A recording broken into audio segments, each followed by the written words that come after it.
ಏನು ನಯ, ಏನು ವಿನೀತ, ಅಬ್ಬಾ ಅಬ್ಬಾ ಅಬ್ಬಾ, ಎಷ್ಟು ಇವತ್ತು ಮಾತಾಡ್ಬೇಕಾದ್ರೆ ಏನು ಗೌರವ.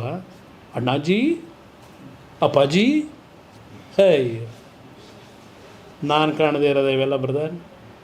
ಸರ್, ಬಿಡದಿ ಇಂಡಸ್ಟ್ರಿಯಲ್ ಟೌನ್ ಮಾಡಿದ್ದು ನೀವು, ಆದರೆ ಈ ನೀವು ಇಂಡಸ್ಟ್ರಿ ಟೌನ್ ಮಾಡುವಾಗ ಬ್ರದರ್ ಯಾಕೆ ಸೇರಿಸ್ಕೊಂಡು ಯಾವುದನ್ನ ಬಿಡದಿ ಇಂಡಸ್ಟ್ರಿಯಲ್ ಟೌನ್ ಮಾಡಿದ್ದು ನಿಮ್ಮ ಕಾಲದಲ್ಲಿ? ಒಂದು ನಿಮಿಷ, ಅವ್ರ ಕಾಲದಲ್ಲಿ, ನನ್ನ ಕಾಲದಲ್ಲಿ ಮಾಡಿದ್ದಲ್ಲ.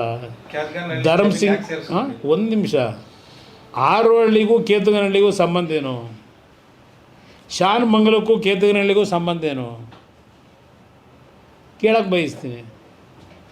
ನೀವು ಎಲ್ಲಿಗೆ ಬೇಕಾದರೂ ಸಂಬಂಧ ಬೆಳೆಸ್ತೀರಿ, ಯಾವ ಲ್ಯಾಂಡ್ ಬೇಕಾದ್ರೆ ಏನು ಬೇಕಾದ್ರೂ ಮಾಡ್ತೀರಿ ನೀವು. ನಾನು ಹಂಗೆ ಮಾಡೋಕ್ಕಾಗಲ್ವಲ್ಲ. ಆರೋಹಳ್ಳಿ ಹತ್ರ, ಶಾನ್ ಮಂಗಲದ ಹತ್ರ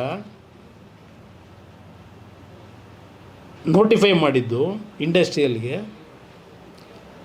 ಸಿಂಧ್ಯಾ ಅವರು ಕೈಗಾರಿಕಾ ಮಂತ್ರಿಗಳು, ಧರ್ಮಸಿಂಗ್ ಮುಖ್ಯಮಂತ್ರಿ. ಸ್ವಲ್ಪ ರೆಕಾರ್ಡ್ ತೊಗೊಂಡು ನೋಡೋಕೆ ಹೇಳಿ, ಆರೋಹಳ್ಳಿಲಿ ನಾನಿದ್ದ ಮುಖ್ಯಮಂತ್ರಿ ಅಂತ ಹೇಳಿ. ಆಮೇಲೆ ಕೆಲವು ರೈತರಿಗೆ ನಾನೇ ಆರೋಹಳ್ಳಿ ಭಾಗದಲ್ಲಿ ಭೂಮಿ ಕೊಡಬೇಡಿ, ಮಿನಿಮಮ್ 50 ಲಕ್ಷ ಕೊಡೋವರೆಗೂ ಕೊಡಬಾರ್ದು ಅಂತೇಳಿ ಭೂಮಿ ಕೊಡಬೇಕು ಅಂತ ಹೊರಟವ್ರಿಗೆ ರೇಟ್ನ ಜಾಸ್ತಿ ಮಾಡಿಸ್ಕೊಟ್ಟಾನೆ ನಾನು ರೈತರ ಪರವಾಗಿ. ಅವತ್ತೂ ನೀವೆಲ್ಲಿದ್ದಪ್ಪ ರೇಟ್ ಫಿಕ್ಸ್ ಮಾಡಬೇಕಾರಲ್ಲಿ?